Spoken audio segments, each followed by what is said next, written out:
This is not for you. It's nothing personal, but it's not. This is for people with fight, resilience, and minds tougher than their bodies. They're not interested in being the best. All they care about is besting themselves. They're no nonsense, no hand-holding, no sugarcoating. They're in pursuit of something bigger. Their team behind them and a smile on their face. If that sounds good, maybe we were wrong about you. Norseman is the perfect long-distance triathlon course. When you say Norseman, in Norway, everyone knows what it is. I think you have to be wired a bit differently to enter events like this. The masochist in me has definitely come out. I wanted to do the impossible challenge, and that was finishing the world's toughest triathlon. Everyone I know thinks it's extreme.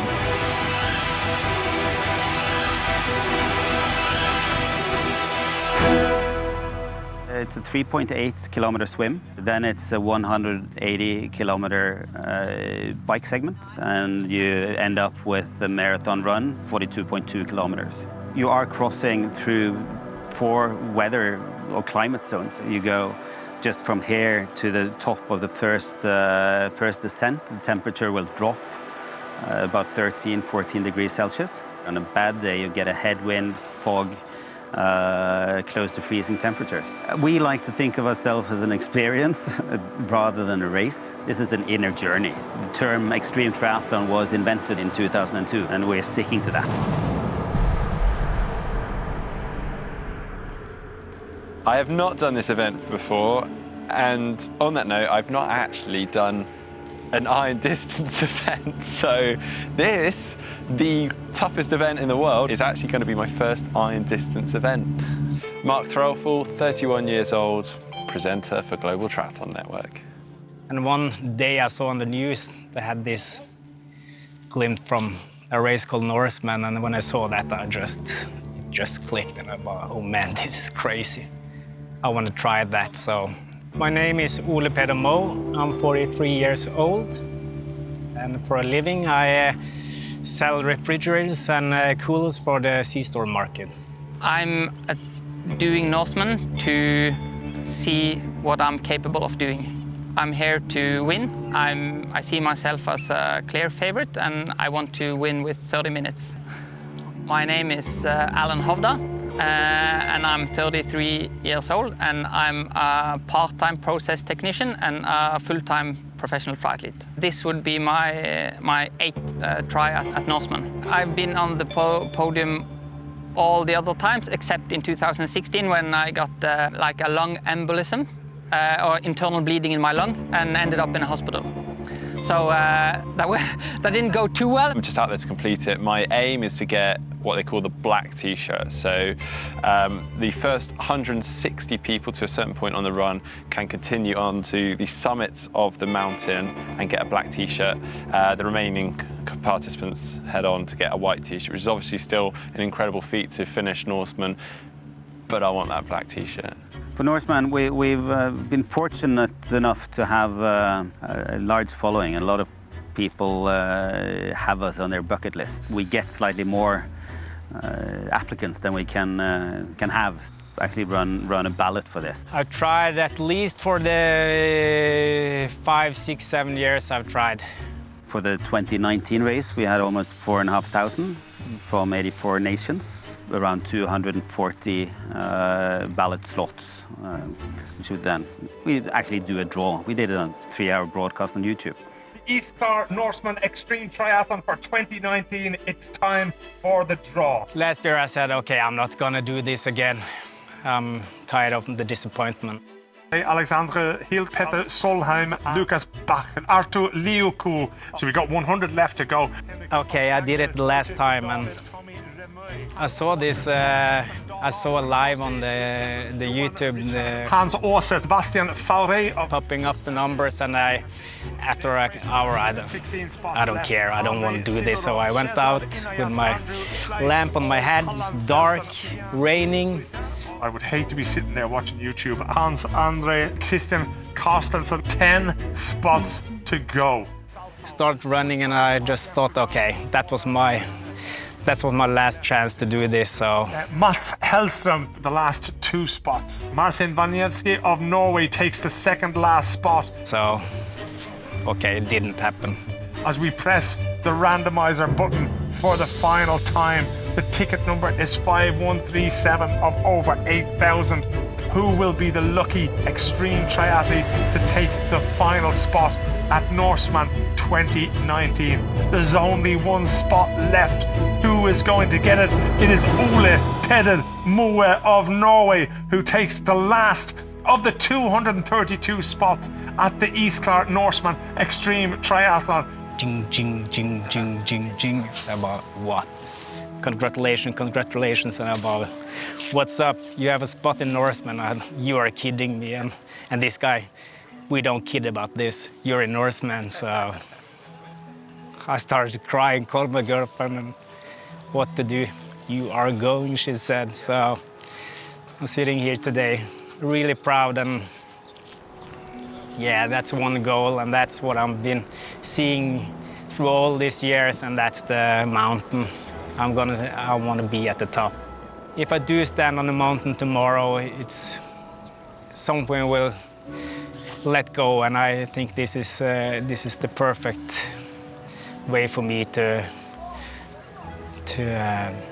close something. I think. I don't think it's going to be much sleep tonight. We will try to eat early and then try to go to bed, but we'll see. Yeah.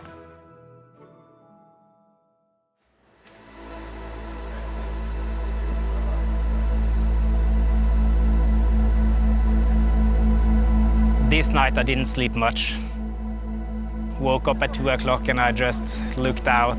Okay, it's dark. This is when I'm gonna get up. There's a lot hanging on this race.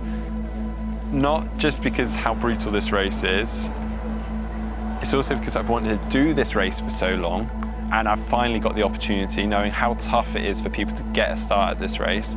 So I must make it count. And also just the sacrifices everyone's had to put in for me to be here. So I'm going to be really scared.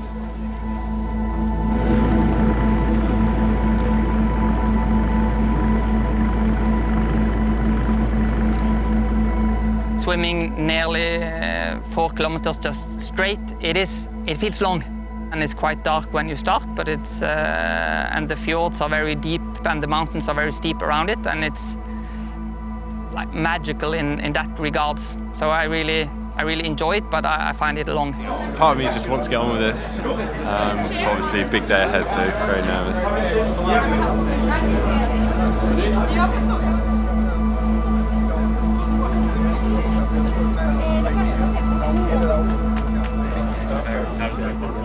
Try to remember myself that this is what I want and this is what I've been training for. So, but I'm really nervous, and it's early and it's dark. So, I'm looking forward to jump in the water.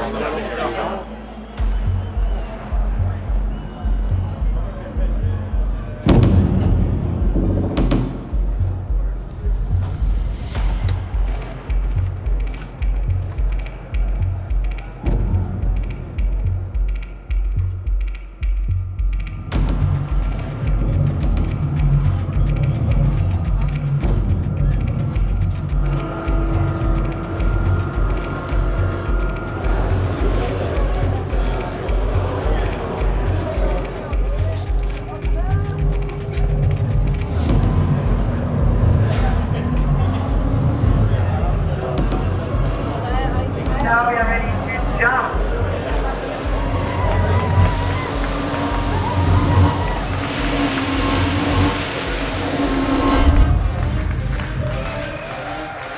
You jump off this ferry in the dark in the early morning, and when you look up you see the mountains and you see the snow. That's going to be awesome. Ready? Let's do it.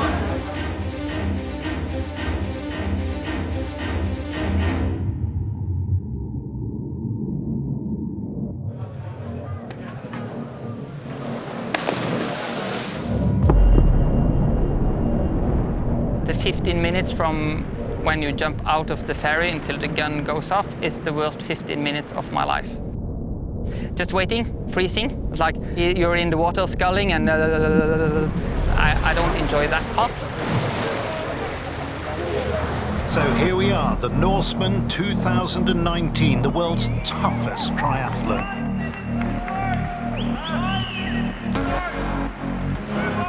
I'll be your host as we follow these 300 athletes over the next 12 hours and more. The athletes are lining up and at 5 a.m. we'll be underway.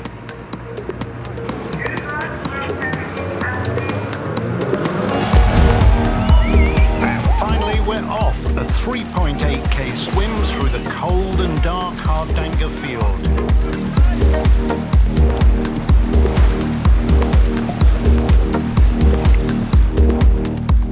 It looks like 5 or 6 athletes are making an early break in the swim. These are the leaders of our race, and they are looking strong. Swimming's my strength, or has been my strength. I don't swim as much anymore, but I still kind of am hoping some of that swimming from the past is going to come through. So that's probably the least of my worries.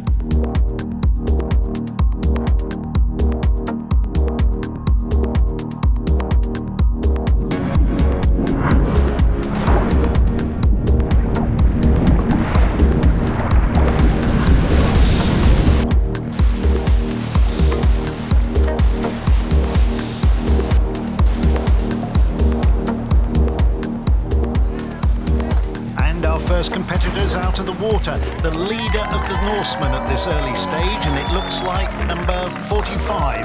That's Mark Threlfall from GTN. Mark is, of course, a strong swimmer, but he's never actually completed a race of this length. Never thought I was going to end. As Mark enters transition 1, he's met by one of his support team, Fraser Cartmel, who himself is a very experienced ex-professional triathlete. Let's just listen in.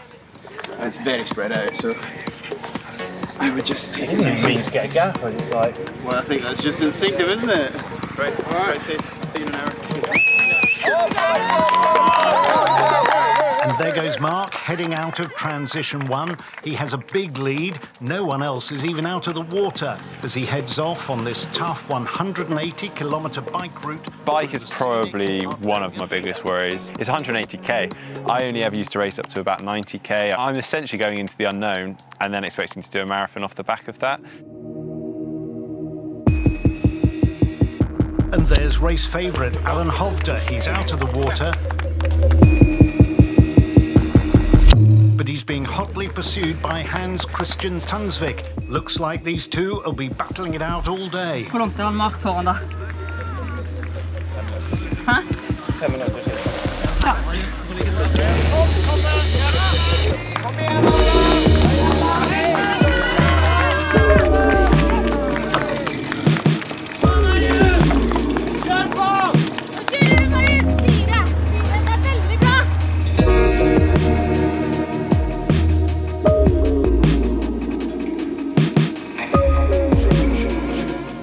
Flat for the first 10 kilometers, then it goes uphill for the next 25k. Most people feel quite fresh and go way too hard. Almost being a good swimmer is a recipe for disaster in a sense. I'm kind of my own worst enemy. I end up towards the front. I want to be involved in the race then. People start coming past, I don't want to let them go. So then I start going with them and then 50k and I'm like, oh God, that's kind of a bit too deep here. I can't do that over 180k. I've got to be sensible.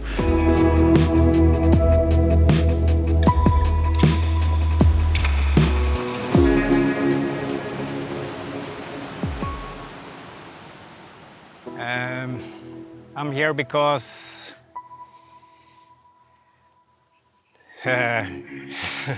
okay, let me stop. I've been active all my childhood and youth, so I did play handball, I've done gymnastics, and I've been jogging. In 2007, my second child was born, a son, and when he was born, we just knew right away that something was wrong. So we started a process trying to find out what was wrong, and all the doctors say, no, nothing's wrong. But after a while, I understood, okay, he was diagnosed with a rare disease, a syndrome called the Grouchy syndrome. So he misses a part on his 18th chromosome. So then my life fall apart, actually. So, and we had some rough years with him, no sleep, no motivation for training or anything. So at that point, I was basically just taking care of him all day and all night. Went up 6 o'clock, maybe after 1 or 2 hours sleep, went to work, and I was, when I was driving home, I actually had to stop the car sometime. I just sat crying in the car, and I don't want to go home because I know it's going to be a living hell the last hours before I go to work again. So my wife left me, and she said, "You take care of him, I don't want to do that, so you are up on your own with our son, so you do that." And I did this for many years, and suddenly I realized I'm in really bad shape, and if I don't do anything now, it's too late. So I started jogging again, and the only way for me to train was to take him with me. So I found a stroller that was possible to run with and start running, and we ran many times a week, and that worked. That was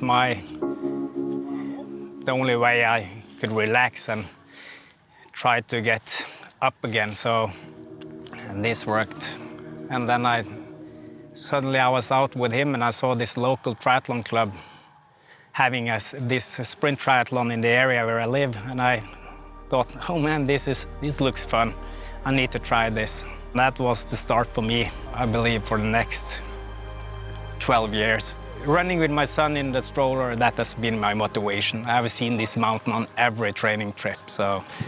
And I realized that you need to go on the bike. You can't just run. So I called some people, and I got this bike where I can put him in the front.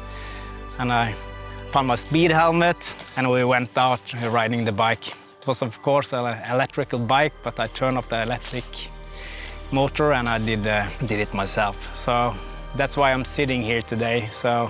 And if you ask me 10 or 12 years ago, I would never have thought that I was going to be here. The last 12 years have been so tough. So swimming, riding, and running tomorrow will be really emotional. It will be a closing for me somehow, but life goes on, and I have my son, and I love my son, and I'm going to keep on following him. I will always with him, and I will be here on the whole.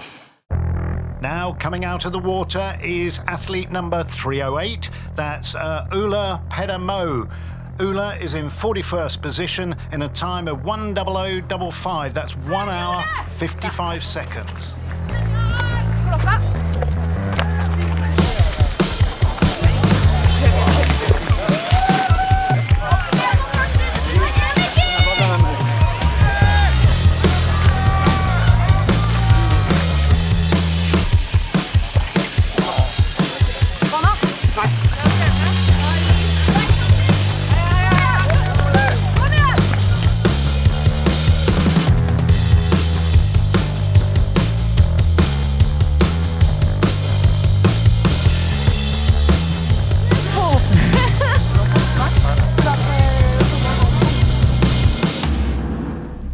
So back at the head of the race now, and we're getting our first live pictures. This is Mark Threlfall.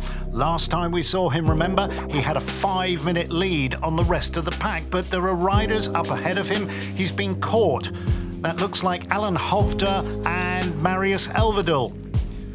We're now almost at the top of this agonising climb. And we have a new leader, Hans Christian Tunsvig. He's looking so strong. This is, of course, the first real test. Some riders go too hard too early.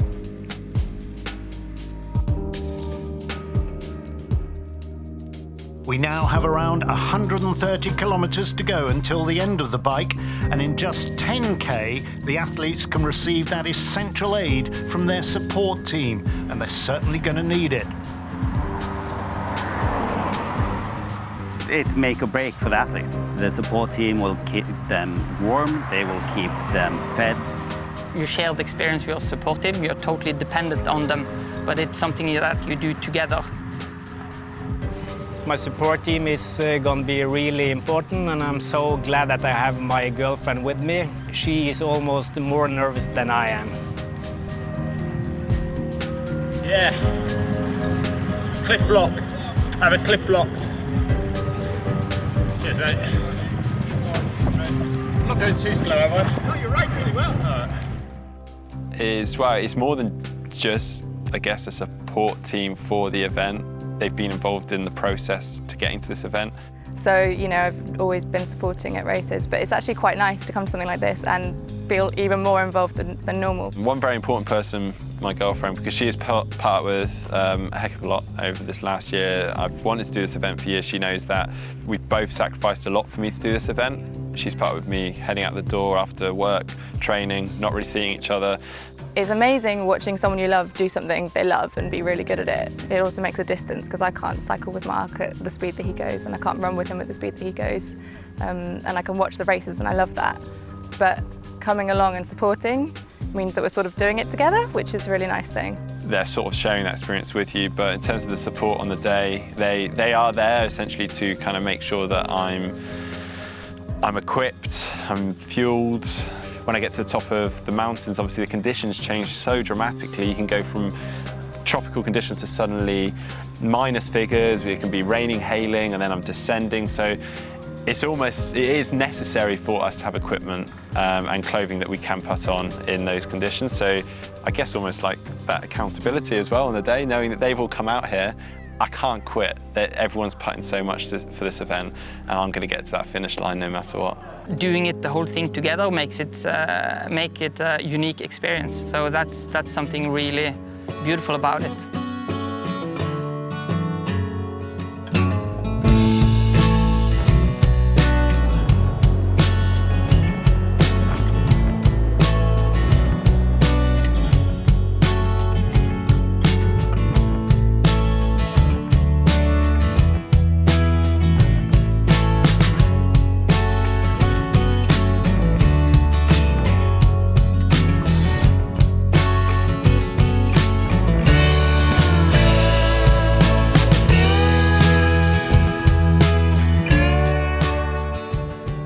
After you pass 37 kilometers of the bike, Dyranut, then it flattens out and you have a gradually downhill. So, but you get a really good pace, and it can also be quite cold.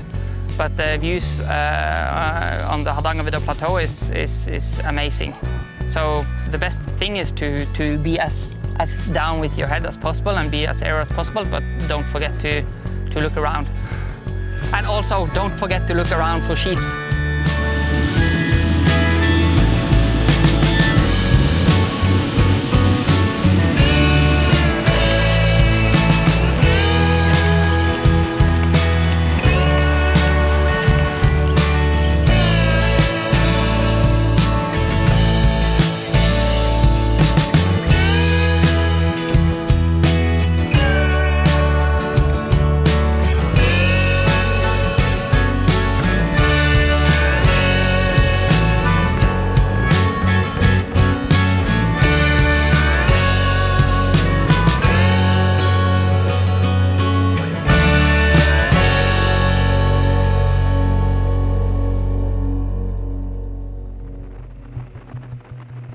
Back at the head of the race, every bit of efficiency counts at this moment.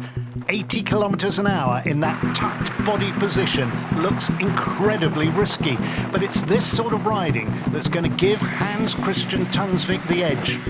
But there, any moment the gradient slackens off and he's straight back on the pedals.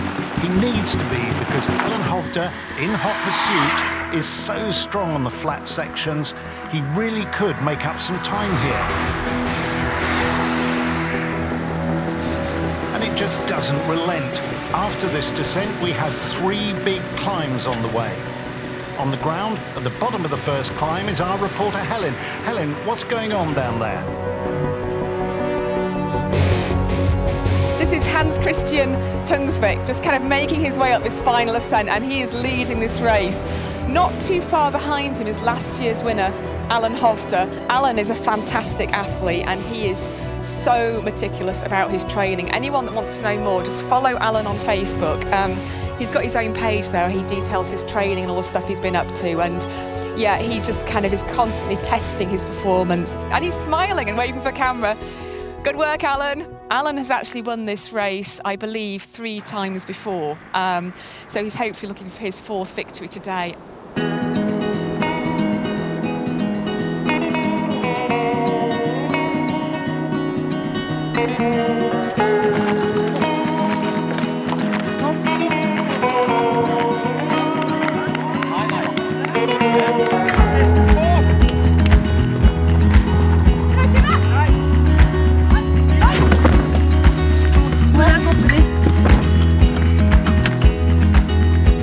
Da så vi det, da må vi ha enda større avstand, Helene. Ja. Men nå blir det mindre og mindre folk. Det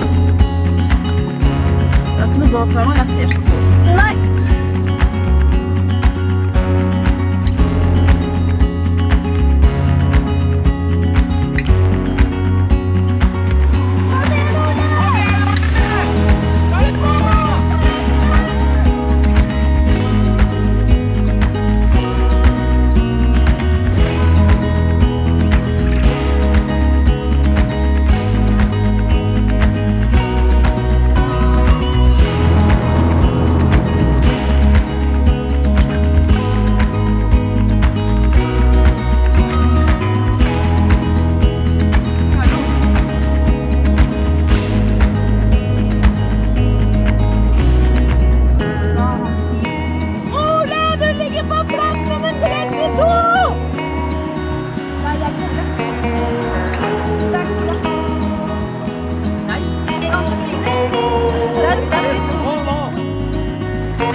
Identical to it. Yes. Jeg ble sånn for å stå den 98-greia. Tenk om vi hadde stoppet og begynt å rope to other people, yes. Da kjører vi der vi foran igjen. Don't overdo it. The first hill, you need to go over the plateau and then start pushing into Geilo. And then of course it starts again. You have 3 major climbs, and then it's gonna go down, and you have the last really tough climbing up to Imingfjell again, and then it's going down.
And the main thing you are thinking of all the time is, you know, the 160 spots you have for the mountain. So that really makes me nervous. So I need this black T-shirt for myself and my teams. If that's as number 50 or 160, I don't care. The white shirt's not.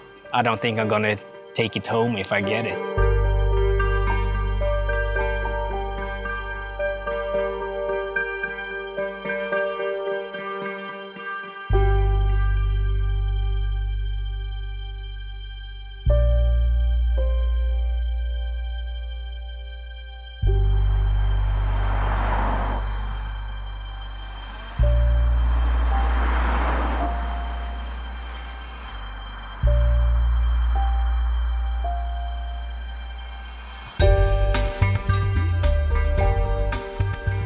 So it really is heating up here at the Norseman, both in terms of the competition and the exceptionally high temperatures.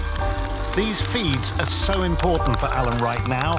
He's still behind Hans Christian, who's on to the last false flat section before the big descent down into transition 2. But Alan is so strong on the flat, and with a gap of 3 minutes 40, it isn't over. If he digs in deep now, he might make up some of that time. Getting food on board is so important for these athletes. Over 5 hours of racing already under their belts. Here's Hans Christian taking his last gel before T2. More water for Alan too. He'll use this large descent coming up as an opportunity to take on fuel, ready for the marathon ahead. Back down the field, there's Mark Threlfall. He's still in the top 20. Let's hope the heat isn't getting to him. I mean, normally for Norseman, one of the extreme elements of the race is actually the conditions. Actually, this is almost the polar opposite this year. We've got such extreme weather in other sense. It's so hot here that actually I think there's going to be some real issues with heat stroke dehydration, which is obviously something I'm really scared of, and also over one of the toughest courses in the world. And here he comes, Hans Christian Tunsvig. He's leading the race into T2. He needs a fast transition. Let's see how he does.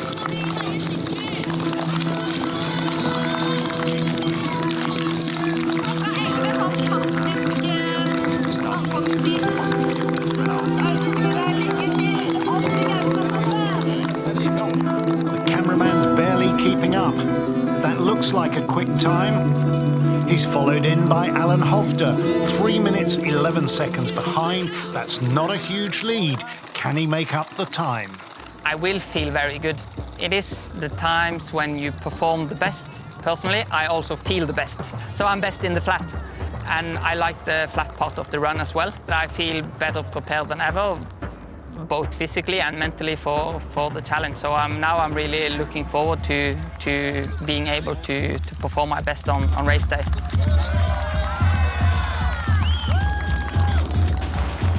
After more than 6 hours of racing, Alan leaves transition 2.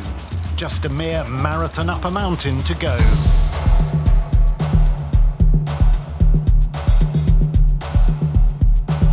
Du ligger så bra an, Ole. Kom igjen, Ole! Det er kjempebra!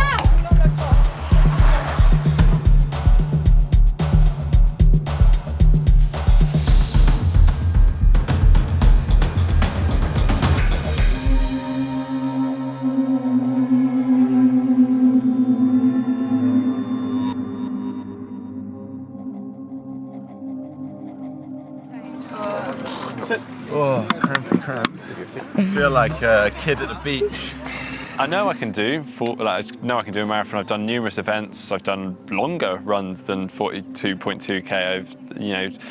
But it's off the back of a 180k bike, so I'm already going into the unknown and then expecting myself to run off the back. I haven't done a triathlon in years. I haven't really properly raced.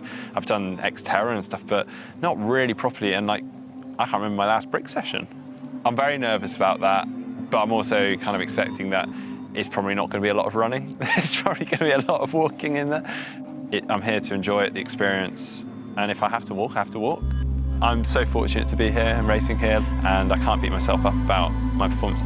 I'm just thankful to be on the start line and to experience all of this.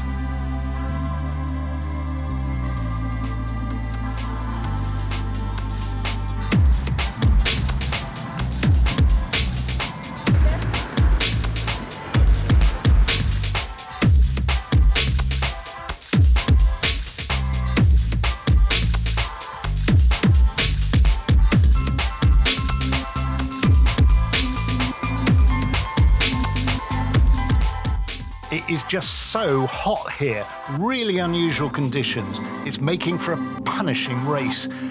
I believe when they start running, they're going to not enjoy the sun beaming on their head, because we will have 20, 26, 27 degrees plus on the run, and it's going to be really hot. So it is going to be a very tough race on the run, I think.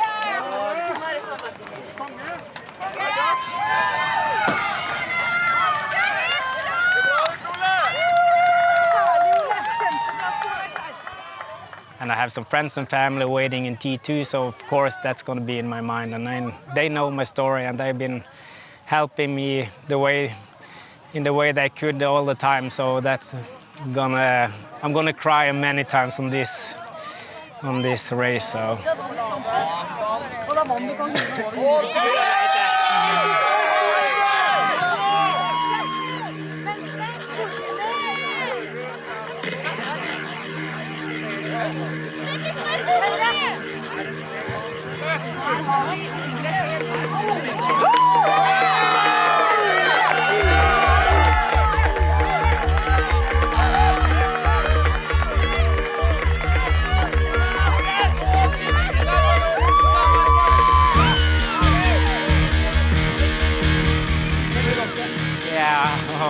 Oh man, it's gonna be tough. I just can imagine start running after 180 kilometers on the bike. That's where the pain starts, I think. This is gonna be painful. Tough, but what a course.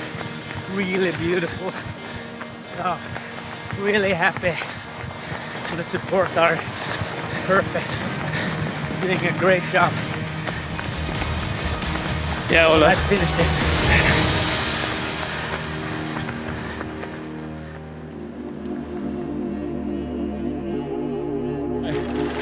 Fast! You went fast! It's not fast. Job well done.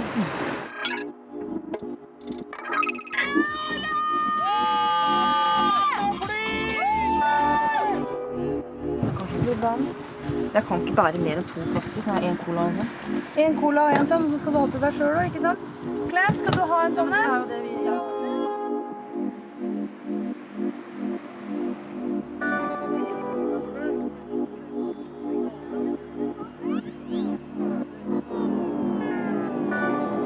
The run is rather unique. So when you're done with 25 kilometers of the run, and at the regular Ironman, then you have just more than 1 hour left, and you can see the finish line. And in Norseman, you can also see the finish line, but as a massive mountain in front of you that you have to climb up, and that can be quite devastating. No way, it's no way I'm going to go up there. It's like that steep. So that is a challenge, because when the fastest I ever done it is 2 hours from 25 kilometers and up, and it is a long time. And we have a new leader. It's 3 times winner of this race, Hovda. He did catch Hans Christian on the flat, and now he's making huge gains up Zombie Hill. This really is so tough for Hans Christian. He's led this race for most of the day. It'll be really hard to fight back with just 10k to go.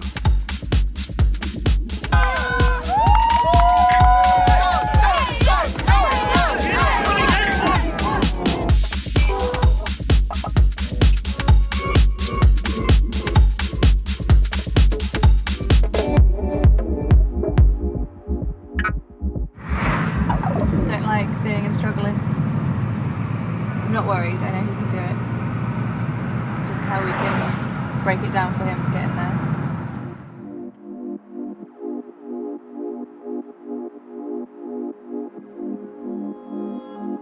So we're at the first point where I'm allowed to start running with Mark. It's about 24k.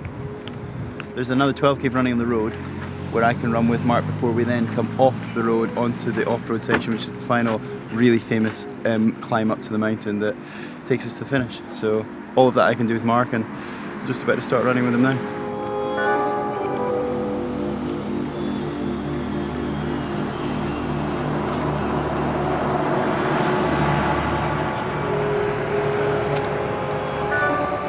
Yeah, ice and water.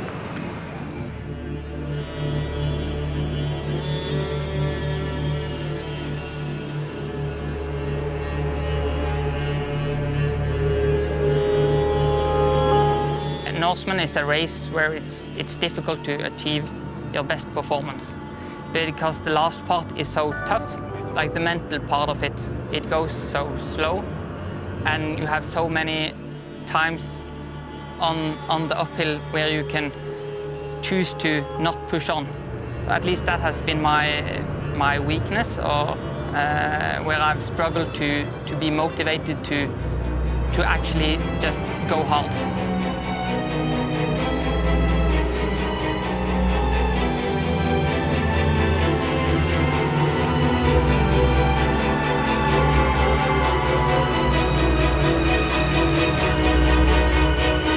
Here we go, after almost 9 grueling hours of racing, we're about to enter the mountain. Alan Hovda is in the lead, spurred on by his brother behind him. Surely this will be his 4th victory in the Norseman. And approaching 400 metres to go, there's Alan in the white, still in the lead. He's looking back, he can see Hans Christian Tunsvig right behind. This race is on, it's going to be an incredible finish. The winner is now approaching the line. They're just seconds away. Whoever comes round this corner first will be the winner of the Norseman. And it is Hans Christian Tunsvig. I don't believe it. He did make up the time. He is the winner of the Norseman 2019. After 10 hours of racing, and he did overtake Alan Hovda just in the last few minutes of the race. That is incredible.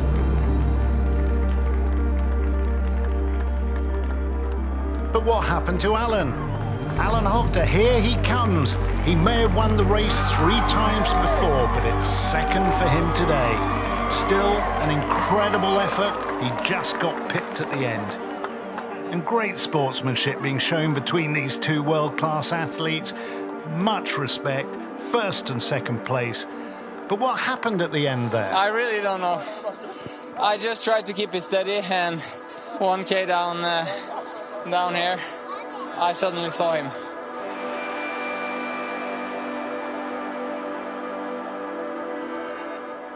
I don't really know what it is about Norseman that first appealed to me, but it did appeal to me pretty much from day one of triathlon. I heard of Norseman, then fairly new event. I think it was one of the magazines featured the event, and I remember just literally there and then going, I am doing that event one day.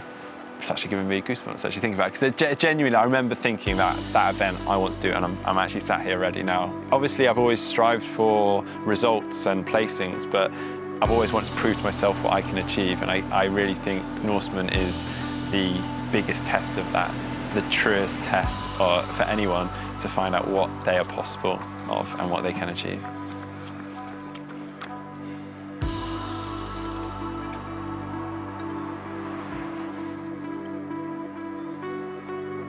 I can imagine it's going to be pretty emotional there. Yeah, I think like given everything I've put into this, it's going to be a pretty emotional finish there. I'm obviously going to be pretty tired. I'm going to be probably at my lowest, and I think all those feelings might come out.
Oh, good one, Mark.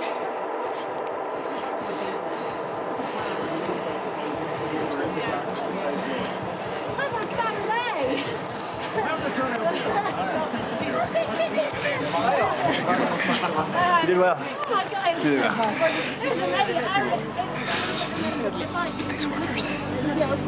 Well, you really dug deep.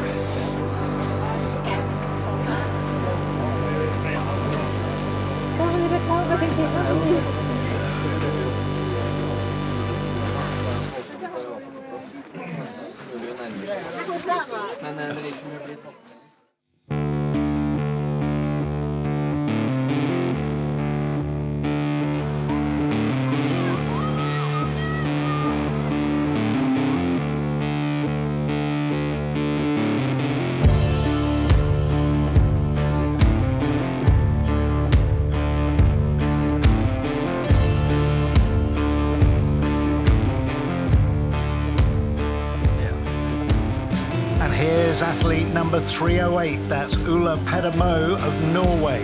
He was the last competitor to get a place at this event, but he's currently in 47th place out of more than 200 entrants. He's 2 hours 40 behind our leaders. And with about 10k of flat before the mountain, he has a very good chance of getting that legendary black t-shirt if nothing goes wrong. Hopefully I will be top 100, then you can calm down a little bit and you know that you are going for the black shirt. So, and it's a really special run because it's 25k, fairly flat, and then it's going to go up. So you run and then you walk or slow running the last part. I'm going to walk up some hill with him, together with him. I have to stand behind all the time. I don't know, I'm afraid. He will be here now? Yeah. Yeah. Yeah.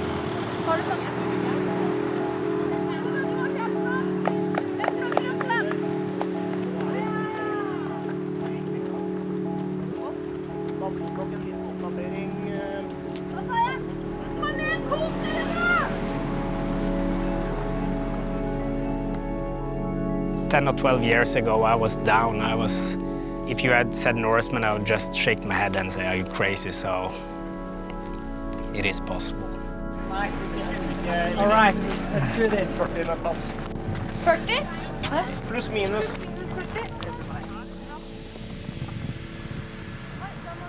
I'm going to have the whole support team with me the last part, and they want to see me on the top. They want to follow me on the top. I think it's going to be a shutdown in my whole body. I think I'm going to collapse.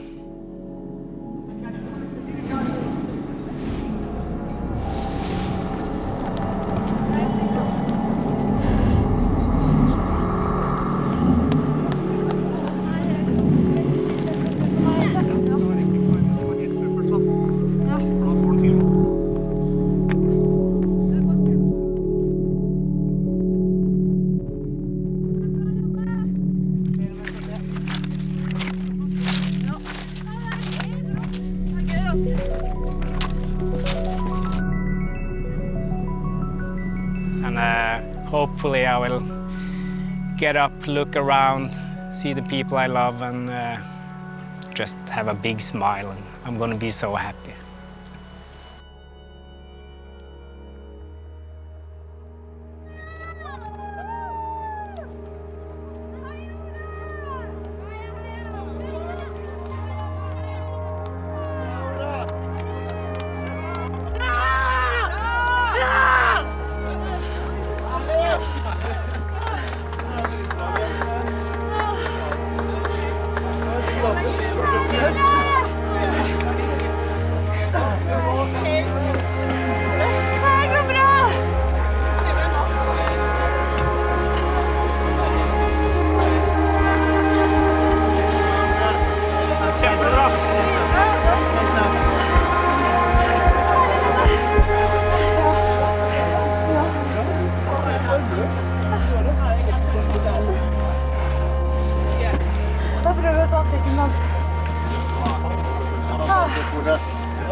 I don't know what to say. It's heaven or hell. This is what I wanted, so. But for sure, while I was running, I was thinking, why? Is this your dream? But when we started up here, I got my whole team with me, and it was just amazing. I think I was crying almost all the way up, and these guys were standing at top, and For sure, you have seen my friends and family throughout the whole course, and I'm so happy. I'm so pleased. And this girl, I just asked her to marry me, so... Oh, wow. If you can get me up at the top of Norseman, she's a keeper. So I had to go down on my knee while I was up here, so...